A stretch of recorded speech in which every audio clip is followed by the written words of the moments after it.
ಒಂಥರ ಈ 25 ವರ್ಷದಲ್ಲಿ ಚಿತ್ರರಂಗ ಅವ್ರು ಇಲ್ಲದಾಗ ಏನೇನಾಯಿತು ನೋಡಿದ್ರೆ ಇರಬೇಕು. ವಿಷ್ಣುವರ್ಧನ್ ಒಂದು ಬಕೆಟ್ ಫುಲ್ ಕಲ್ಲರ್ ತಂದ್ಬಿಟ್ಟು ಅದನ್ನು ಬಾಬುತ್ತಾ ನೀವು ಹೀರೋಯಿನ್ ನಿಕ್ಕಟ್ಟ ಕೊಟ್ಟಿದ್ರ.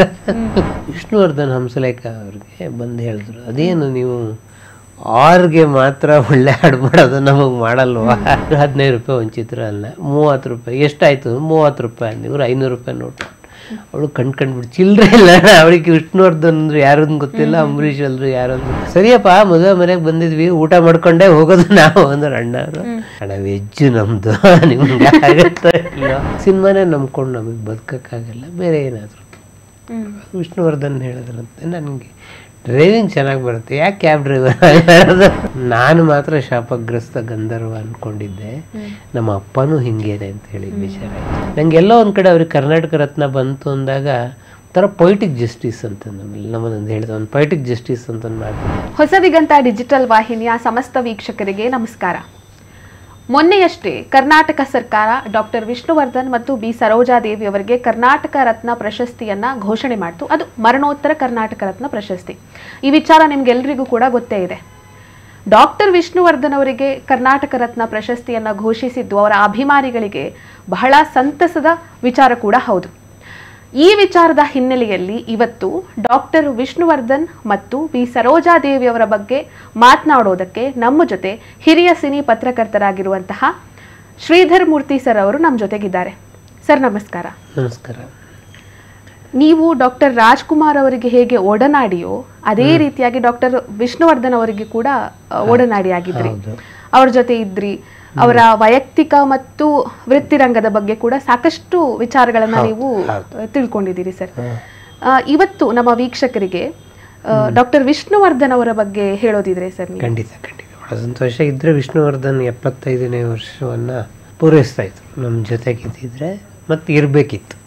ಬೇರೆ ಬೇರೆ ಕಾರಣಕ್ಕೆ ಅವರು ಒಂಥರ ಈ 25 ವರ್ಷದಲ್ಲಿ ಚಿತ್ರರಂಗ ಅವ್ರು ಇಲ್ಲದಾಗ ಏನೇನಾಯಿತು ನೋಡಿದ್ರೆ ಇರಬೇಕಿತ್ತು ವಿಷ್ಣುವರ್ಧನ್. ನಾನು ವಿಷ್ಣುವರ್ಧನ್ನ ಮೊದಲು ನೋಡಿದ್ದು ನಾನು ಶೃಂಗೇರಿ ಕಾಲೇಜಲ್ಲಿ ಓದ್ತಾ ಮಲೆ ಮರದ ಶೂಟಿಂಗ್ ನಡೆದಿತ್ತು. ಅದರ ಕ್ಲೈಮ್ಯಾಕ್ಸ್ ಕೂಡ ಅಲ್ಲೇ ಆಗಿತ್ತು.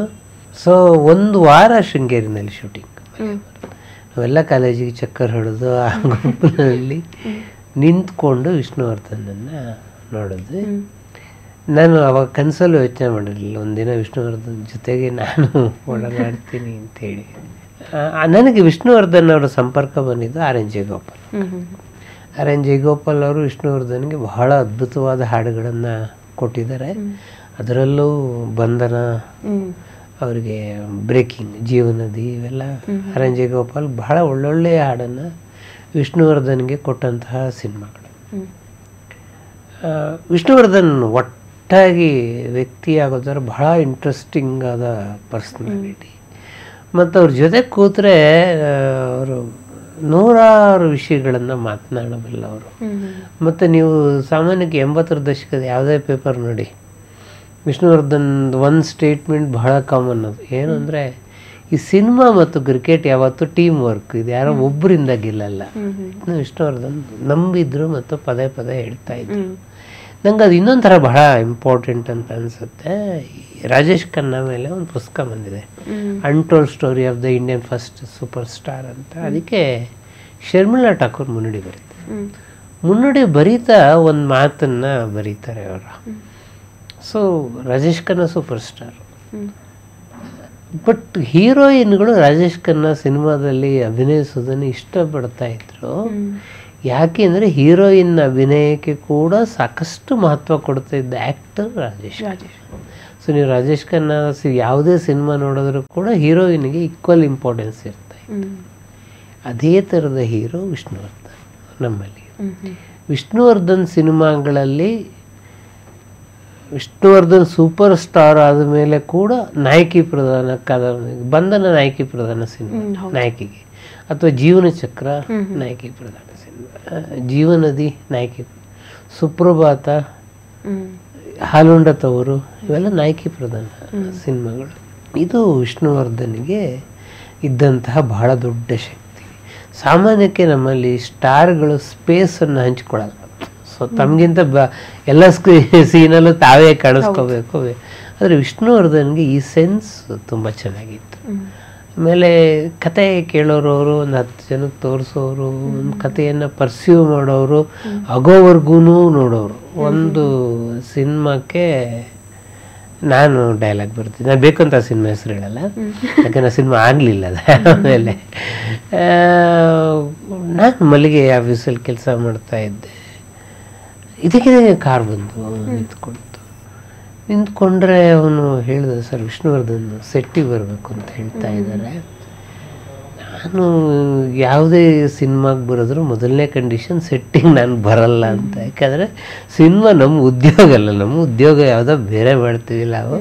ಸಿನಿಮಾ ಏನಿದ್ರು ನಮ್ಮ ಆಸಕ್ತಿ ಎಲ್ಲ ಸರ್ ವಿಷ್ಣುವರ್ಧನ್. ಅದರಲ್ಲಿ ಒಂದು ಡೈಲಾಗ್ ಇದೆ,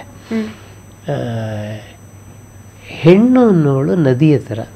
ಸೊ ತವ್ರ ಮನೇಲಿ ಹುಡ್ತಾಳೆ, ಗಂಡನ ಮನೆಗೆ ಹೋಗ್ತಾಳೆ, ಆ ಮನೇನೂ ಬೆಳಗ್ತಾಳೆ, ಈ ಮನೇನೂ ಬೆಳಗ್ತಾಳೆ.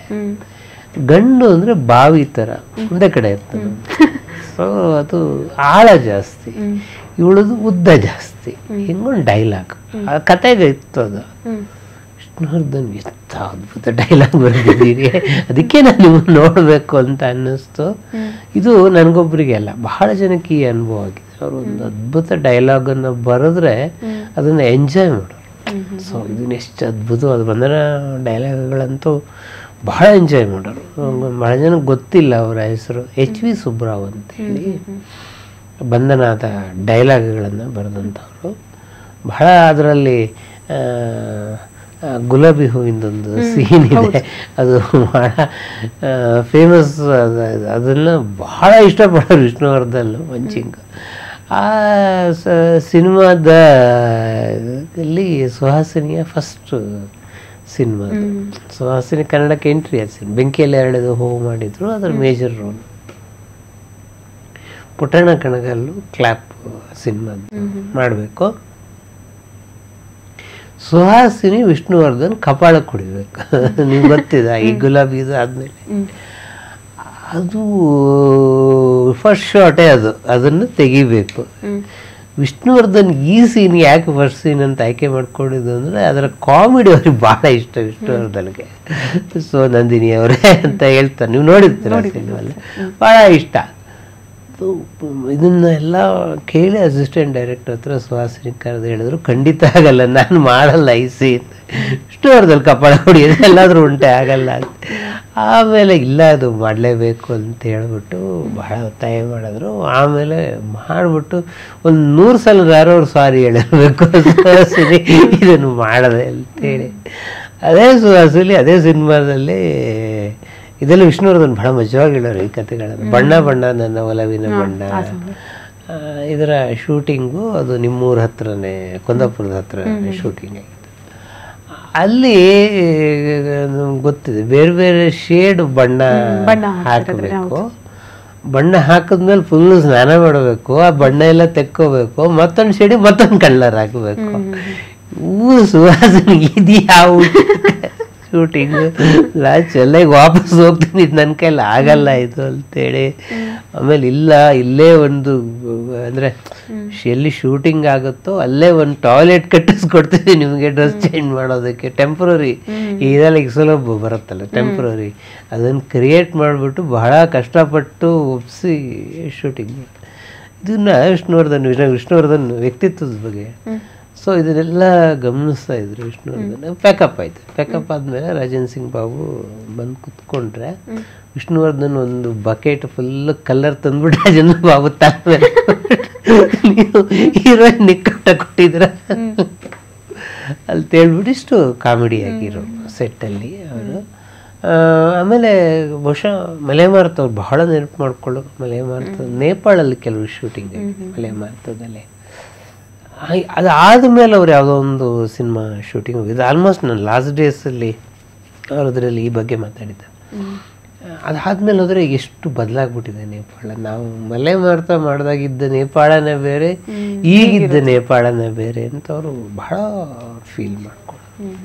ವಿಷ್ಣುವರ್ಧನ್ ಅಂದರೆ ನಾನು ಬಹುಶಃ ಮರೆಯಲಾರದ 2 ಇನ್ಸಿಡೆನ್ಸ್ ಇದೆ. ಒಂದು RNJ ಗೋಪಾಲ್ 70ನೇ ವರ್ಷದ ಕಾರ್ಯಕ್ರಮ ನಾವು ಮಾಡಿದ್ವಿ. ಮಾಡಿದಾಗ ನಮಗೆ ವಿಷ್ಣುವರ್ಧನ್ ಬರಲಿ ಅಂತ, ಯಾಕಂದರೆ ಪಿ ಬಿ ಶ್ರೀನಿವಾಸು, ಜಾನಕಿ, ವಾಣಿ ಜಯರಾಮು ಎಲ್ಲ ಬೇರೆ ಇವರೆಲ್ಲ ಬಂದಿದ್ದರು, ಬೇರೆ ಸ್ಟಾರ್ಗಳನ್ನೆಲ್ಲ ಕರೆದಿದ್ವಿ. ಯಾಕೆ ವಿಷ್ಣುವರ್ಧನ್ ಅಂತಂದರೆ ನಾನು ಆಗಲೇ ಹೇಳಿದೆ, ವಿಷ್ಣುವರ್ಧನ್ಗೆ ಬಹಳ ಬ್ರೇಕ್ ಕೊಡುವ ಹಾಡುಗಳನ್ನು ಬರೆದವರು ಆರ್ ಎನ್ ಜಯಗೋಪಾಲ್ ಅನ್ನೋ ಕಾರಣಕ್ಕೆ. ಆಮೇಲೆ ವಿಷ್ಣುವರ್ಧನ್ ಮನೆಗೆ ಹೋಗಿ ಕೇಳಿದೆ, ಸರ್ ಹಿಂಗೆ ಜಯಗೋಪಾಲ್ ಫಂಕ್ಷನ್ ಮಾಡ್ತಾಯಿದ್ವಿ, ನೀವು ದಯಮಾಡಿ ಬರಬೇಕು ಅಂತೇಳಿ. ಅವ್ರು ಖುಷಿ ಆಯ್ತು, ಜಯಗೋಪಾಲ್ ನಾನು ಖಂಡಿತ ಬರ್ತೀನಿ ಅಂತ ಹೇಳ್ಬಿಟ್ಟು ನಾನು ಅದಕ್ಕೆ ಮುಖ್ಯ ಅಧ್ಯಕ್ಷತೆ ನೀವೇ ವಹಿಸ್ಬಿಡಿ. ಏನು ನಾನು ಮೇನ್ ರವೀಂದ್ರ ಕಲಾಕ್ಷೇತ್ರದಲ್ಲಿ ಮೇನ್ ಸ್ಟೇಜ್, ನಾನು ಮೇನ್ ಸ್ಟೇಜ್ಗೆಲ್ಲ ಬಂದ ಸರ್, ಒಂದು ಮೇನ್ ಸ್ಟೇಜಿಗೆ ನೀವಲ್ಲದೆ ಇನ್ಯಾರು ಸರ್ ಬರು, ನಂಗೆ ಅದೆಲ್ಲ ವೇದಿಕೆ ಮೇಲೆ ಕುತ್ಕೊಂಡು ನಾನು ಏನೋ ಒಂದು ರಥ ತಗೊಂಡ್ಬಿಟ್ಟಿದ್ದೀನಿ, ವೇದಿಕೆ ಹತ್ತಲ್ಲ ನಾನು. ಸರ್ ಮತ್ತು ಏನು ಮಾಡ್ತೀರ ಪ್ರೋಗ್ರಾಮಿಗೆ ಬಂದೀಗ ವಿಷ್ಣುವರ್ಧನ್ ಅಂತ ಸ್ಟಾರನ್ನು ಕರೆದ್ಬಿಟ್ಟು ನಾವು ಸಭಿಕರ ಸಾಲಲ್ಲಿ ಕೂಡ್ಸೋಕ್ಕಾಗತ್ತಾ ಅಂತಂದ್ಬಿಟ್ಟು ಕೊನೆಗೆ ಭಾರತಿ ಮೇಡಮ್ಮೇ ಹೇಳಿದ್ರು, ಒಂದು ಕೆಲಸ ಮಾಡಿ, ಅವರು ನಿಮ್ಮದು ಹಿಂದಿನ ದಿನ ವಿಚಾರ ಸಂಕಿರಣ, ಸೊರಾನ ಕಾಲೇಜಲ್ಲಿ ಒಂದಿನ ವಿಚಾರ ಸಂಕಿರಣ, ಮಾರನೇ ದಿನ ಕಾರ್ಯಕ್ರಮ, ವಿಚಾರ ಸಂಕಿರಣಕ್ಕೆ ಬರ್ತಾರೆ ಅವರು, ಬಟ್ ಅನೌನ್ಸ್ ಮಾಡಿಬಿಡಿ ಯಾವ ಟೈಮಿಗೆ ಬರ್ತಾರೆ ಅಂಥೇಳಿ. ಸರಿ 2:15 ಅಂತಂದರು. ನಾನು ಯಾರಿಗೂ ಹೇಳಿರಲಿಲ್ಲ ಬರ್ತೀನಿ, ಸಡನ್ನಾಗಿ ಎಂಟ್ರಿ ಕೊಟ್ಟರು, ಭಾಳ ಸಡನ್ನಾಗಿ ಎಂಟ್ರಿ ಕೊಟ್ಟರು. ಆಮೇಲೆ ನಾನು ಸರ್ಗೆ ಹೇಳಿದೆ, ನೀವು ಗೀತರಚನೆಕಾರರಾಗಿ ಅಭಿನಯಿಸುವ ಕಲಾವಿದರಾಗಿ ಗೀತರಚನೆಕಾರರನ್ನು ಹೆಂಗೆ ನೋಡಿದಿರಂತ ಮಾತಾಡಿ, ಒಳ್ಳೆಯ ನಾನೇನು ರೆಡಿನೇ ಆಗಿಲ್ಲ, ನೀವು ಇದಕ್ಕೆ ಮಾಡಿದ್ರೆ ನಿಮ್ಗೆ ಏನು ಸರ್ ರೆಡಿ ಆಗಬೇಕು ಮಾತಾಡಿ. ಸರಿ ಬಂದರು, ಸ್ಟೇಜಿಗೆ ಬಂದ್ಬಿಟ್ಟು ಅವ್ರು ಶುರು ಮಾಡಿದ್ದೆ ಹೆಂಗೆ, ಕನ್ನಡ ನಾಡಿನ ಜೀವನದಿ ಅಂತ ಹಾಡನ್ನು ನನಗೆ ಕೊಟ್ಟ ಆರ್ ಎನ್ ಜಯಗೋಪಾಲ್ ಅವರೇ ಅಂತ ಶುರು ಮಾಡಿ ತುಂಬ ಅದ್ಭುತವಾಗಿ ಮಾತಾಡಿದ್ರು. ಇದು ಭಾಳ ಸ್ಪಾಂಟೇನಿಯಸ್ ಆಗಿ ಮಾತಾಡಿದ್ರು ಆ ಮಾತುಗಳನ್ನು. ಅದು ಒಂದು ಭಾಳ ನಾನು ಮರೆಯಲಾರದ ನೆನಪು ವಿಷ್ಣುವರ್ಧನ್. ಇನ್ನೊಂದು ಈ ಭೂಮಿ ಬಣ್ಣದ ಬುಗುರಿ ಮಹಾಕ್ಷತ್ರಿಯ, ಅದು ಲಹರಿ ಪ್ರೊಡಕ್ಷನ್ ಮ್ಯೂಸಿಕ್ ಕಂಪನಿಗೆ, ಕ್ಯಾಸೆಟ್ಗಳಿಗೆ ಹೆಸರು ಮಾಡಿದಂಥ ಕಂಪನಿ. ಅದು ಸಹಜವಾಗಿ ಲಹರಿ ಅವರು ಮಾಡುವ ಸಿನಿಮಾದಲ್ಲಿ ಬಹಳ ಅದ್ಭುತವಾದ ಹಾಡಿರುತ್ತೆ, ನನ್ನ ನಿರೀಕ್ಷೆ ಅವ್ರಿಗೂ ಇರುತ್ತೆ, ಬೇರೆಯವ್ರಿಗೂ ಇರುತ್ತೆ. ಇದು ಈ ಸಾಂಗ್ ವರ್ಕ್ ಎಲ್ಲ ನಡೀತಾ ಇರುವಾಗ ವಿಷ್ಣುವರ್ಧನ್ ಹಂಸಲೇಖ ಅವ್ರಿಗೆ ಬಂದು ಹೇಳಿದ್ರು, ಅದೇನು ನೀವು ಆರ್ಗೆ ಮಾತ್ರ ಒಳ್ಳೆ ಹಾಡು ಮಾಡೋದು, ನಮಗೆ ಮಾಡಲ್ವಾ? ಆರ್ ಅಂದರೆ ರವಿಚಂದ್ರನ್, ರಾಜ್ಕುಮಾರ್ ಇತ್ಯಾದಿ, ರಮೇಶ್ ಎಲ್ಲ ಆರು. ಅದು ಅವಾಗೆಲ್ಲ ಹುಟ್ಟಿದರೆ ಕನ್ನಡ ನಾಡಲ್ಲಿ ಭಾಳ ದೊಡ್ಡ ಕ್ಲಿಕ್ ಆಗಿತ್ತು ಆ ಥರದ್ದು. ಹಂಸಲೇಖ ಹೇಳಿದ್ರು, ಅಷ್ಟೊತ್ತಿಗಾಗಲೇ ಇದು ಬಂದುಬಿಟ್ಟಿತ್ತು, ಯಾವುದು ಮುತ್ತಿನ ಹಾರ ಬಂದಿತ್ತು. ಮುತ್ತಿನ ಹಾರದ ಹಾಡುಗಳು ಭಾಳ ಕ್ಲಿಕ್. ಮುತ್ತಿನ ಹಾರದಲ್ಲಿ ಅಂತಂಥ ಹಾಡುಗಳು ಕೊಟ್ಟಿದ್ದೇನೆ, ಮತ್ತೆಂತ ಹಾಡಬೇಕು ನಿಮಗೆ ಅಂತ. ಇಲ್ಲ, ನನಗೆ ಆಡಿಸಿ ನೋಡೋ ಬೀಳಿಸಿ ನೋಡೋ ಥರದ ಹಾಡಬೇಕು. ಈಗ ನೀವು ರಾಜ್ಕುಮಾರ್ ಅವ್ರು ನೆನಪಾಗೋದು ಆಡಿಸಿ ನೋಡೋ.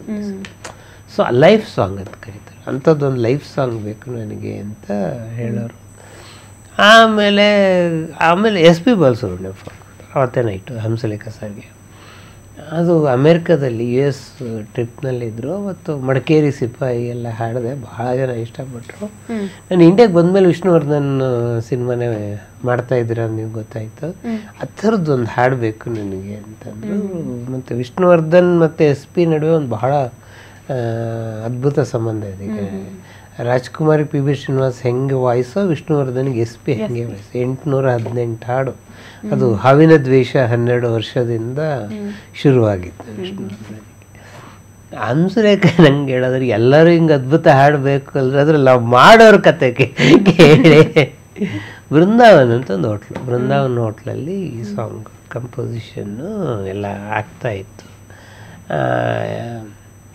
ಎಲಿಯಟ್ದೊಂದು ಪದ್ಯ, ಲೈಫ್ ಇಸ್ ಎ ಗಾರ್ಡನ್ ಅಂತ.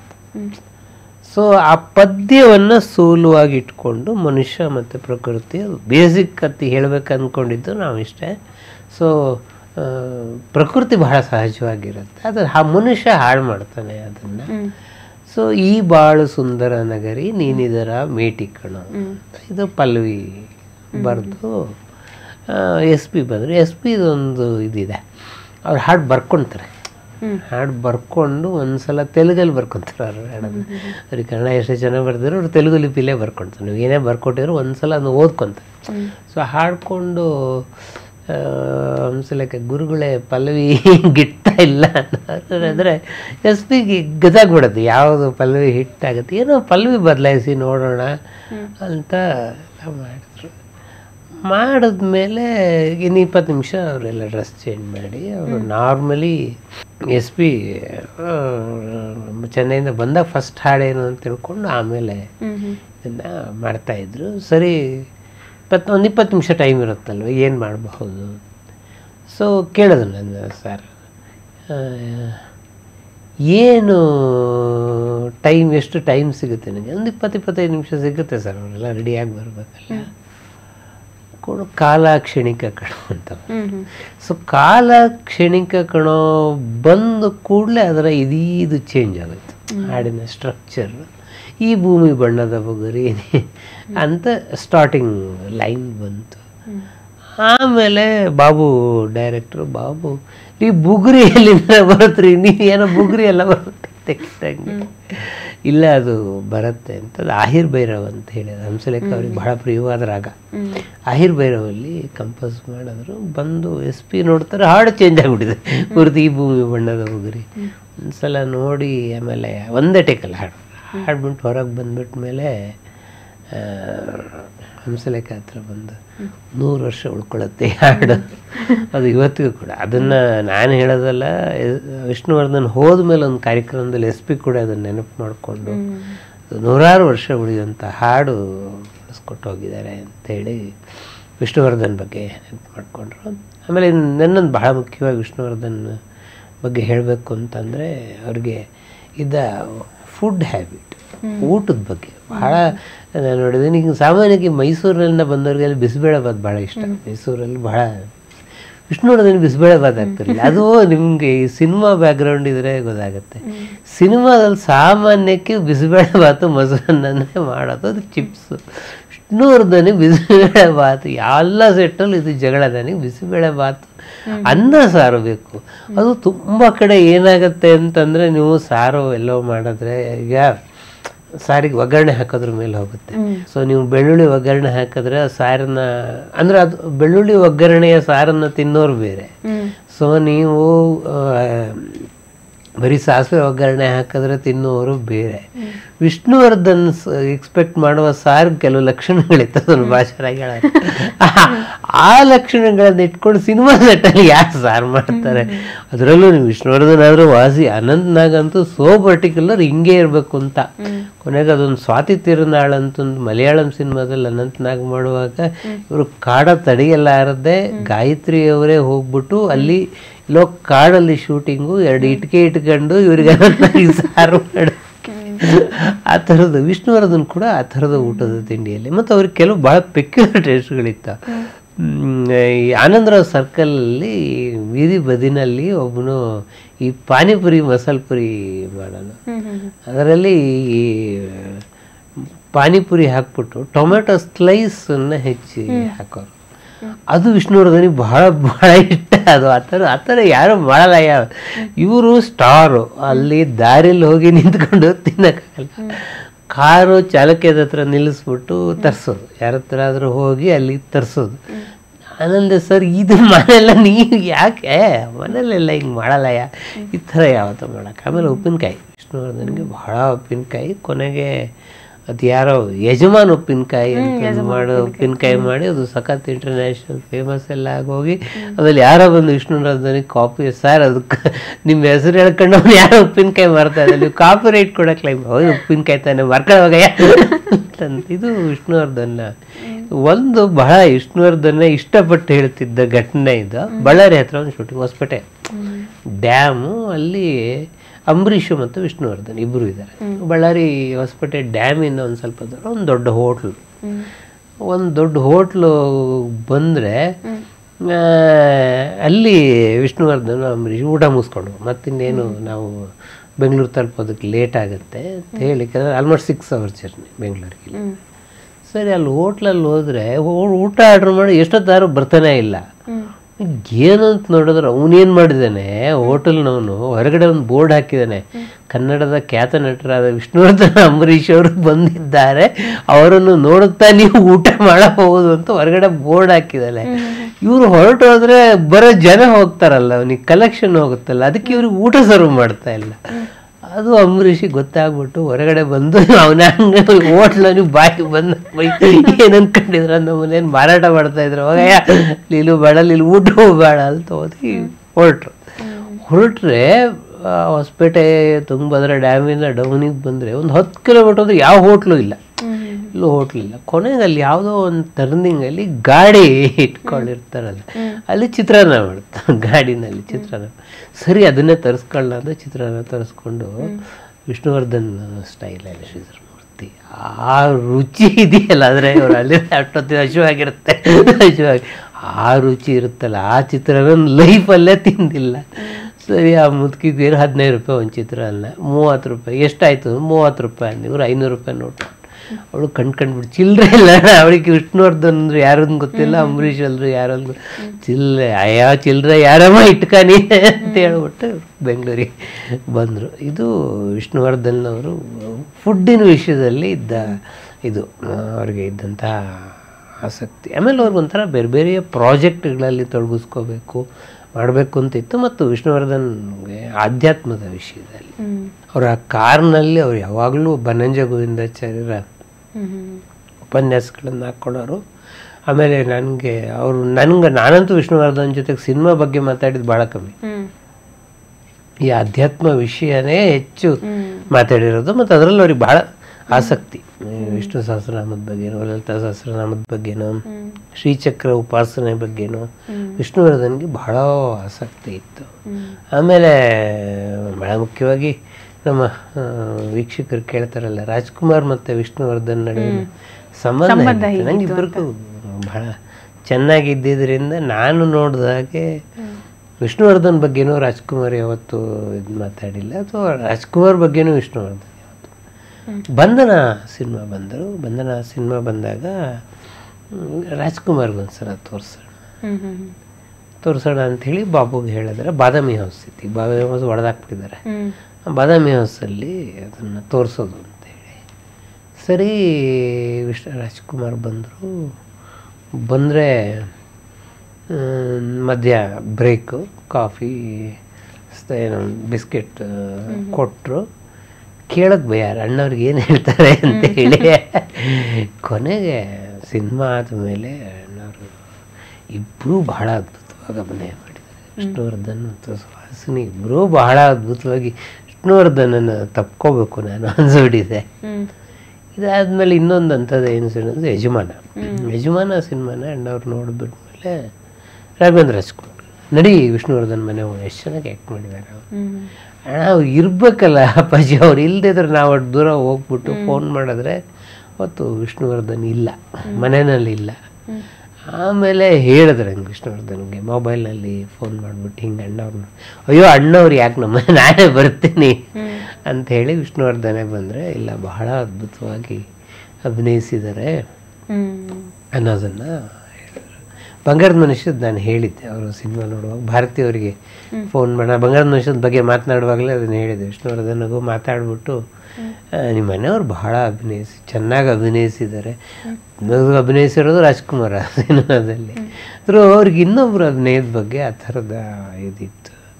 ವಿಷ್ಣುವರ್ಧನ್ ಅಣ್ಣನ ಮದುವೆ ಬಂದರೆ, ಇಲ್ಲ ಖಂಡಿತ ಬರ್ತೀನಿ ಹೋಗಪ್ಪ ನೀನು ಅಂತ ಹೇಳಿದ್ರು. ಸರಿ ಹೋದರೆ ಇನ್ನೇನು ಧಾರೆ ಆಗ್ತಾಯಿದೆ, ವಿಷ್ಣುವರ್ಧನಿಗೆ ಟೆನ್ಷನ್. ಅಣ್ಣವ್ರು ಬರ್ತಾನೆ ಅಂದರು ಬರಲಿಲ್ಲ ಯಾಕೆ. ಸರಿ ಇನ್ನೇನು ಧಾರೆ ಆಗಿ ಅಣ್ಣವ್ರು ಬಂದರು ಅಂದ್ಕೊಂಡು ಮಾಡಿ ಹಿಂದ್ಗಡೆ ಒಂದು ಇದು ಕುತ್ಕೊಂಡು ಹೇಳಿದ್ಮೇಲೆ, ಸರಿಯಪ್ಪ ಮದುವೆ ಮನೆಗೆ ಬಂದಿದ್ವಿ, ಊಟ ಮಾಡ್ಕೊಂಡೇ ಹೋಗೋದು ನಾವು ಅಂದರು ಅಣ್ಣವ್ರನ್ನ ಹೆಂಗೆ ಕರ್ಕೊಂಡು ಹೋಗೋದು, ಅಲ್ಲೆಲ್ಲ ಜನ ಮುತ್ಕೊಳ್ತಾರಲ್ಲ. ಸರಿ ಅಣ್ಣವ್ರು ಇಲ್ಲೇ ಊಟ ತಂದು ಕೊಡ್ತೀವಿ ನಾನು, ಆದರೆ ಹೇಳಬೇಕಲ್ಲ. ಅದು ವಿಷ್ಣುವರ್ಧನ್ ಸ್ಟೈಲಲ್ಲಿ ಹೇಳಿದೆ, ಅಣ್ಣ ವೆಜ್ಜು ನಮ್ಮದು ನಿಮ್ಗೆ ಆಗುತ್ತೋ ಇಲ್ಲ, ವೆಜ್ ಅನ್ನ ಸಾರು ಇದೆ ತಲೆ ತಗೊಂಬ ನಾನು ಅಂತ ಹೇಳ್ಬಿಟ್ಟು ಅನ್ನ ಸಾರೆಲ್ಲ ಭಾಳ ರುಚಿಕಟ್ಟಾಗಿ. ಅದು ಅಣ್ಣವ್ರನ್ನ ನಾನು ನೋಡಿದ್ದೀನಿ ಹಾಗೆ ಅನ್ನ ಸಾರಿದ್ರು ಅವ್ರಿಗೆ ಬಹಳ ಪ್ರೀತಿ, ರುಚಿಕಟ್ಟಾಗಿ ಊಟ ಮಾಡಿಬಿಟ್ಟು ಆಮೇಲೆ ಬೀಡ ಗಿಡ ಎಲ್ಲ ಹಾಕ್ಕೋಬೇಕು, ಅವ್ರು ಹಾಕ್ಕೊಂಡು ಹೋದರು. ಇದು ರಾಜ್ಕುಮಾರ್ ವಿಷ್ಣುವರ್ಧನ್ ನಡುವೆ ಇದ್ದು ಬಹಳ ಸಂಬಂಧ. ಬಹಳ ಸಿನಿಮಾಗಳಿಗೆ ಗುರು ಶಿಷ್ಯರನ್ನ ಸಿನಿಮಾನ ಇದನ್ನು ಮಾಡಿದ್ದು ಅಣ್ಣವರೇ, ಸಿನಿಮಾದ ಕ್ಲಾಪ್ ಮಾಡಿದ್ದು. ಇನ್ನೊಂದು ಮಲೆ ಮಾರುತ ದಲ್ಲಿ ಶಾರದೇನಿದೆ ತೋರಿದೆ 2 ಸಲ ಬರುತ್ತೆ ಅದರಲ್ಲಿ. ಹಾಡು ಎಲ್ಲ ಆದಮೇಲೆ KSL ಸ್ವಾಮಿನ ಅಣ್ಣವ್ರ ಕರೆದೆ. ನೋಡಿ ವಿಷ್ಣುವರ್ಧನ್ ಚೆನ್ನಾಗಿ ಆ್ಯಕ್ಟ್ ಮಾಡಿದ್ದಾರೆ, ಅದೇನು ಅನ್ನೋದು ಇಲ್ಲ, ನಾನು ಹೇಳಿದೆ ಅಂತ ಹೇಳಿಬಿಡಿ, ಅವ್ರು ತಪ್ಪು ತಿಳ್ಕೊಬೋದು. ಅವ್ರು ತಾಳ ಹಾಕೋ ಕ್ರಮ ಇದೆಯಲ್ಲ ಅದು ಹಿಂದೂಸ್ತಾನಿ ಇದದು, ಇದು ಕರ್ನಾಟಕಿ ಸಂಗೀತಗಾರರ ಸಿನಿಮಾ ನೀವು ಮಾಡ್ತಾ ಇರೋದು. ಕರ್ನಾಟಕಿಲಿ ತಾಳ ಹಾಕೋ ಕ್ರಮ ಬಹಳ ವ್ಯತ್ಯಾಸ ಇದೆ, ಅದನ್ನೊಂಚೂರು ಬದಲಾಯಿಸ್ಕೊಳಕ್ಕೆ ಹೇಳಿ ಅವರಿಗೆ. ಇದು ವಿಷ್ಣುವರ್ಧನ್ ಮತ್ತು ರಾಜ್ಕುಮಾರ್ ನಡುವೆ ಇದ್ದಂಥ ಸಂಬಂಧ. ಆಮೇಲೆ ವಿಷ್ಣುವರ್ಧನ್ಗಿಂತ ಸೂಕ್ಷ್ಮಗಳು ಹೊಂಬಿಸ್ಲು ಸಿನಿಮಾ ಬಂದಾಗ ಅದನ್ನ ಭಾರತೀಯವರು ಹೇಳಿದ್ದಾರೆ, ಅದು ಹೊಂಬಿಸ್ಲು ಸಿನಿಮಾ ಬರುವ 5-6 ತಿಂಗಳ ಹಿಂದೆ ವಿಷ್ಣುವರ್ಧನ್ಗೆ ಅಂತಹ ಬ್ರೇಕಿಂಗ್ ಸಿನಿಮಾಗಳು ಇಲ್ಲ. ಹಿನ್ನೆಲೆ ರಾತ್ರಿ ವಿಷ್ಣುವರ್ಧನ್ ಮತ್ತು ಭಾರತಿ ಇಬ್ಬರು ಕುತ್ಕೊಂಡು ಮಾತಾಡಿ ಸಿನಿಮಾನೇ ನಂಬ್ಕೊಂಡು ನಮಗೆ ಬದುಕೋಕ್ಕಾಗಲ್ಲ, ಬೇರೆ ಏನಾದರೂ. ವಿಷ್ಣುವರ್ಧನ್ ಹೇಳಿದ್ರಂತೆ, ನನಗೆ ಡ್ರೈವಿಂಗ್ ಚೆನ್ನಾಗಿ ಬರುತ್ತೆ, ಯಾಕೆ ಕ್ಯಾಬ್ ಡ್ರೈವರ್ ಅದು ವಿಷ್ಣುವರ್ಧನ್ ತುಂಬ ಚೆನ್ನಾಗಿ ಹೇಳೋರು. ಅವ್ರಿಗೊಂದು ಕರ್ಣ ಸಿನಿಮಾ ಬಹಳ ಇಷ್ಟ, ವಿಷ್ಣುವರ್ಧನಿಗೆ ಪರ್ಸ್ನಲಿ ಬಹಳ ಇಷ್ಟ. ಅಂದರೆ ಅವ್ರು ಇಷ್ಟಪಟ್ಟು ಮಾಡಿದ ಸಿನಿಮಾಗಳಲ್ಲಿ ಒಂದು. ಆಮೇಲೆ ಅದು ಅಂದರು ಒರಿಜಿನಲ್ ತುಂಬ ಚೆನ್ನಾಗಿದೆ, ಸಾಹಿಬ್ ಅದು ಒರಿಜಿನಲ್. ಆ ಒರಿಜಿನಲನ್ನು ಬಿಟ್ಟು ನಾನು ಬೇರೆ ಥರ ಮಾಡಬೇಕು ಅಂತ ಟ್ರೈ ಮಾಡಿದ್ದಾರೆ. ನಿಮ್ಗೆ ಒರಿಜಿನಲ್ಲು ಅದು ಕಂಪೇರ್ ಮಾಡಿದ್ರೆ ಬಹಳ ಬೇರೆ ಥರ ಅನಿಸುತ್ತೆ ವಿಷ್ಣುವರ್ಧನ್ ಆ್ಯಕ್ಟಿಂಗ್. ಅದರಲ್ಲಿ ಒಂದು ಹಾಡಿದೆ, ಅದರ ಆಕಾಶವು, ಅದು ಬಹಳ ಇಷ್ಟ ವಿಷ್ಣುವರ್ಧನ್ಗೆ. ನೋಡಪ್ಪ ನಾನು ಹಂಗೆ ಆಡ್ಕೊಳ್ಳಿ ಏನೋ ಇರಬೇಕಾಗಿತ್ತು, ಸಿನಿಮಾಗೆ ಬಂದ್ಬಿಟ್ಟೆ ನಾನು ಅಂತ ಹೇಳೋರು. ಕ್ಯಾಬ್ ಡ್ರೈವರ್ ಆಗಬೇಕು ಅಂತ ರಾತ್ರಿ ಹೆಂಗೆ ಮಾಡ್ಕೊಂಡಿದ್ರೆ ಬೆಳಗ್ಗೆ ಹೊಂಬಿಸ್ಲು ಸೋಮಸುಂದರಂ ಅಂತ ಹೇಳಿ ಅವ್ರು ತೊಗೊಂಡು ಬಂದು, ಸರಿ ಫಸ್ಟ್ ಶಾಟ್ ಗೀತಪ್ರಿಯ ಅವರು ಎಲ್ಲ ತೆಗೆದ್ಮೇಲೆ ಕೈ ಮೀಸೋ ಕ್ರಮ ಇದೆಯಲ್ಲ, ಗೀತಪ್ರಿಯ ವಿಷ್ಣುವರ್ಧನ್ ಅವರ ದಯಮಾಡಿ ತಪ್ಪು ತಿಳ್ಕೊಬೇಡಿ, ಇದು ನಾಗರಾವ್ ಅಲ್ಲ, ಇದು ನೀವು ಡಾಕ್ಟ್ರು ಇಲ್ಲಿ. ನನಗೊಂದು ಅಂದರೆ ನಾಗರಾವಲ್ಲಿ ನೀವು ಸ್ವಲ್ಪ ಡಿಗ್ನಿಫೈಡ್ ಆಗಿ ನಡಿಬೇಕು. ಹೌದಾ ಅಂತ ಅವ್ರ ಫ್ರೆಂಡ್, ಗೀತಾಪ್ರಿಯ ಅವ್ರ ಫ್ರೆಂಡ್ದೇ ಹಾಸ್ಪಿಟ್ಲ್ ಮಂಗಳೂರಲ್ಲಿ ಶೂಟಿಂಗ್ ಆಗಿರೋದು. ಹಾಗಾದ್ರೆ ಒಂದು ಕೆಲಸ ಮಾಡಿ ಸರ್, ಇವತ್ತು ಶೂಟಿಂಗ್ ಕ್ಯಾನ್ಸಲ್ ಮಾಡಿಬಿಡಿ, ನಾನು ಸ್ಟಡಿ ಮಾಡ್ತೀನಿ ಡಾಕ್ಟರ್ಸ್ ಹೆಂಗೆ ನಡೀತಾರೆ. ಅದು ಎಲ್ಲ ಡಾಕ್ಟ್ರು ಒಂದೇ ಥರ ನಡೆಯಲ್ಲ, ಅದಕ್ಕೆ ಡಾಕ್ಟ್ರಿಗೆ ಏನು ಮಾಡಲ್ ಇಲ್ಲ, ಎಲ್ಲರೂ ಹಿಂಗೆ ನಡಿಬೇಕು ಅಂತೇಳಿ. ಒಂದು ದಿವಸ ವಿಷ್ಣುವರ್ಧನ್ ಎಲ್ಲ ಡಾಕ್ಟರ್ಗಳಿಂದ ಹೆಂಗೆ ನಡೆಯೋದು, ಇಡೀ ಗೀತಪ್ರಿಯ ಬಹಳ ಇಡೀ ಸಿನಿಮಾದಲ್ಲಿ ಆ ನಡಿಗೆಯನ್ನೇ ವಿಷ್ಣುವರ್ಧನ್ ಉಳಿಸ್ಕೊಂಡಿದ್ರು. ನೀವು ಆ ಸಿನಿಮಾ ನೋಡಿದ್ರೆ ಗೊತ್ತಾಗುತ್ತೆ ನಿಮಗೆ, ಅದು ವಿಷ್ಣುವರ್ಧನ್ಗಿದ್ದ ಅಡಾಪ್ಟಬಿಲಿಟಿ, ಆ ಥರದ ಶಕ್ತಿಯನ್ನು. ಆಮೇಲೆ ಬಹಳ ವಿಷ್ಣುವರ್ಧನ್ಗೆ ಹೇಳೋರು, ಏನು ನಿಮ್ಮ ಡೈರೆಕ್ಷನಲ್ಲಿ ಇನ್ನೊಂದು ಸಿನಿಮಾ ಮಾಡಬೇಕು ಅಂತ ಹೇಳಿ. ಆಮೇಲೆ ಅದು ಸುವರ್ಣ ಸೇತುವೆ ಮಾಡಿದ್ರು. ಸುವರ್ಣ ಸೇತುವೆನೋ ಆರ್ತಿ ವಿಷ್ಣುವರ್ಧನ್ನೇ ಮಾಡಿದಂಥ ಸಿನಿಮಾ, ಏನೋ ಗೆಲ್ಲಿಲ್ಲ, ಕೆಲವು ಕಾರಣ ಇರುತ್ತೆ, ಬಟ್ ಬಹಳ ಒಳ್ಳೆಯ ಸಿನಿಮಾ ಅದು. ಆಮೇಲೆ ಗಂಧರ್ವಗಿರಿ, ಕೆಲವು ಸಲ ವಿಷ್ಣುವರ್ಧನ್ಗೆ ಆ ಸಿನಿಮಾಗಳು ಗೆಲ್ಲಬೇಕಿತ್ತು ನಂಗೆ ಭಾಳ ಸಲ ಅನಿಸೋದು. ಶಿವಶಂಕರಲ್ಲಿ ಒಂದು ಡಿಫ್ರೆಂಟ್ ರೋಲ್ ವಿಷ್ಣುವರ್ಧನ್ ಮಾಡಿದ್ದಾರೆ, ಅದು ಗೆಲ್ಲಬೇಕಿತ್ತು, ಆ ಥರದ ಸಿನಿಮಾಗಳು ಗೆಲ್ಲಬೇಕಿತ್ತು. ವಿಷ್ಣುವರ್ಧನ್ ಮುಗಿಸೋಕೆ ಮುಂಚೆ ಒಂದು ಬಹಳ ಇಂಪಾರ್ಟೆಂಟ್ ನೆನಪು ನಾನು ಇನ್ನೊಂದ್ಸಲ ಹೇಳಿದ್ದೆ. ಅವ್ರ ತಂದೆ H.L. ನಾರಾಯಣರಾವ್ ಮಂತ್ರಾಲಯ ಮಹಾತ್ಮ ಬಗ್ಗೆ ಮಾತಾಡುವಾಗ ಹೇಳಿದ್ದೆ ನಾನು ನಿಮ್ಮಲ್ಲಿ. ಮಂತ್ರಾಲಯ ಮಹಾತ್ಮ ಕಥೆಯನ್ನು H.L. ನಾರಾಯಣರಾವ್ ಅವರೇ ಎಲ್ಲ ಬರೆದು ಮಂತ್ರಾಲಯದಲ್ಲೇ ಕೂತು ಒಂದು ವಾರ ಅದರ ಬರವಣಿಗೆ ಎಲ್ಲ ಮಾಡಿದ ಮೇಲೆ ಅದು ಇವತ್ತು ಅವರ ಟೈಟ್ಲ್ ಕಾರ್ಡಲ್ಲಿ ಅವ್ರ ಹೆಸರಿಲ್ಲ. ಅದಕ್ಕೆ ತುಂಬ ಕಥೆಗಳಿದೆ, ಯಾಕೆ ಅವ್ರ ಹೆಸರು ಹೋಯಿತು ಅಂತ. ಸಿನಿಮಾದಲ್ಲಿ ಹಿಂಗೆಲ್ಲ ಆಗೋದು ಭಾಳ ಮಾಮೂಲಿ. ನಾನೊಂದು ಪತ್ರಿಕೆಯಲ್ಲಿ ಇದನ್ನು ಲೇಖನ ಬರ್ತಿದ್ದೆ. ಲೇಖನ ಬರೋದ ಮೇಲೆ ಅವಾಗೆಲ್ಲ ಮೊಬೈಲ್ ಇರಲಿಲ್ಲ, ಲ್ಯಾಂಡ್ಲೈನ್. ರಾತ್ರಿ 2:30ಗೆ ಲ್ಯಾಂಡ್ಲೈನ್ ರಿಂಗ್ ಆಯಿತು. ಹೆಂಡ್ತಿ ಈಗಲೂ ನೆನಪು ಮಾಡ್ಕೊಳ್ಳೋದು, ನನಗೆ ರಾತ್ರಿ 2 ಗಂಟೆಯಿಂದ 3 ಗಂಟೆ ಒಳಗೆ ಫೋನ್ ಮಾಡೋದು ಇಬ್ಬರು, ಒಬ್ಬರು ವಿಷ್ಣುವರ್ಧನ್, ಇನ್ನೊಬ್ಬರು ರವಿ ಬೆಳಗ್ಗೆ. ಸೊ ವಿಷ್ಣುವರ್ಧನ್ ಲೈನಲ್ಲಿದ್ದರು. ವಿಷ್ಣುವರ್ಧನ್ ಒಂದು ಮಾತು ಹೇಳಿದ್ರು, ಸೊ ಇದು ನಾನು ಮಾತ್ರ ಶಾಪಗ್ರಸ್ತ ಗಂಧರ್ವ ಅಂದ್ಕೊಂಡಿದ್ದೆ, ನಮ್ಮ ಅಪ್ಪನೂ ಹಿಂಗೇನೆ ಅಂತ ಹೇಳಿ ವಿಚಾರ ಆಯಿತು ಅಂತ. ಭಾಳ ಹಾಂಟಿಂಗ್, ನಂಗೆ ಅದು ಬಹಳ ಕಾಡುವಂತಹ ಮಾತು. ಅದು ಶಾಪಗ್ರಸ್ತ ಗಂಧರ್ವ ಅನ್ನೋ ಮಾತಿದೆಯಲ್ಲ, ಖಂಡಿತ ವಿಷ್ಣುವರ್ಧನ್ ಮಟ್ಟಿಗೆ ನಿಜ. ಕನ್ನಡದ ಚಿತ್ರರಂಗದ ಮಟ್ಟಿಗೆ ಅವರೊಬ್ಬರು ಶಾಪಗ್ರಸ್ತ ಗಂಧರ್ವರಾಗಿ, ಯಾಕಂದ್ರೆ ಏನೇನೋ ಆಗ್ಬೋದಾಗಿ, ಅಷ್ಟು ಸುಂದರವಾದ ನಟ, ಅಷ್ಟು ಸುಂದರವಾದ ಅಭಿನಯ, ಅದ್ಭುತವಾದ ಡೈಲಾಗ್ ಡೆಲಿವರಿ, ಮತ್ತು himself Vishnuvardhan was A good singer also. ಚೆನ್ನಾಗಿ ಹಾಡೋರು, ಅವ್ರಿಗೆ ಸಂಗೀತದ ಇದು ಸೂಕ್ಷ್ಮಗಳು ಗೊತ್ತಿತ್ತು. ಅವರು ಕೆಲವು ಹಾಡು ತುಂಬ ತುತ್ತು ಅನ್ನ ತಿನ್ನೋಕೆ, ಬೊಗಸೆ ನೀರು ಕುಡಿಯೋಕೆ ತುಂಬ ಚೆನ್ನಾಗಿ ಹಾಡಿದ್ದಾರೆ. ಈ ಥರ ಹಾಡೋರು. ಅವರೇ ಒಂದು ಕ್ಲಬ್ ಮಾಡ್ಕೊಂಡಿದ್ರು, ಅವರೆಲ್ಲ ಅವರ ಫ್ರೆಂಡ್ಸ್ ಎಲ್ಲ ಸೇರಿಕೊಂಡು ಈ ಥರದ ಹಾಡುಗಳನ್ನು, ಸ್ನೇಹಲೋಕ ಅಂತೇಳಿ ಸ್ನೇಹಲೋಕ ಕ್ಲಬ್ಬಲ್ಲಿ ಆಡೋರು. ಕ್ರಿಕೆಟ್ ಆಡೋರು, ಕ್ರಿಕೆಟ್ ವಿಷ್ಣುವರ್ಧನ್ಗೆ ಭಾಳ ಇಷ್ಟ. ಕ್ರಿಕೆಟ್ ಆಡೋರು. ಈ ಥರದ್ದು ಬಹಳ ಲವಲವಿಕೆಯಲ್ಲಿದ್ದ ಮನುಷ್ಯನ ಲವಲವಿಕೆ ನಮಗೆ ಸಿಗಲಿಲ್ವಲ್ಲ ಚಿತ್ರರಂಗದಲ್ಲಿ. ಅದು ಬಹಳ ದುರಂತ ಅನಿಸುತ್ತೆ. ನಾನು ಅವರ ಅದು ಸ್ಮಾರಕ ಇತ್ಯಾದ್ರ ಬಗ್ಗೆ ಎಲ್ಲ ಮಾತಾಡಲ್ಲ. ಆದರೆ ವಿಷ್ಣುವರ್ಧನ್ಗೆ ಯಾವ ಥರ ಅನ್ಯಾಯ, ಅದು ಯಾರು ಅಂತ ಹೇಳೋಕ್ಕಾಗಲ್ಲ, ಆದರೆ ಅನ್ಯಾಯ ಆಗಿದೆ. ನನಗೆಲ್ಲೋ ಒಂದು ಕಡೆ ಅವ್ರಿಗೆ ಕರ್ನಾಟಕ ರತ್ನ ಬಂತು ಅಂದಾಗ ಒಂಥರ ಪೊಯಿಟಿಕ್ ಜಸ್ಟಿಸ್ ಅಂತ ನಮ್ಮದೊಂದು ಹೇಳಿದೆ, ಒಂದು ಪೊಯಿಟಿಕ್ ಜಸ್ಟಿಸ್ ಅಂತ ಒಂದು ಮಾತಿದೆ. ಇಷ್ಟೊಂದು ಅನ್ಯಾಯ ಆಗಿತ್ತಲ್ಲ, ಇದೊಂಚೂರು ಸರಿ ಮಾಡೋ ಪ್ರಯತ್ನ ಅಂತೇಳಿ. ಬಹುಶಃ ಕರ್ನಾಟಕ ರತ್ನ ಕೊಟ್ಟಿರೋದು ವಿಷ್ಣುವರ್ಧನ್ಗಾಗಿರೋ ಅನ್ಯಾಯನ ಎಲ್ಲೋ ಒಂದು ಕಡೆ ಸರಿ ಮಾಡೋ ಪ್ರಯತ್ನ ಅಂತ ಹೇಳಿ.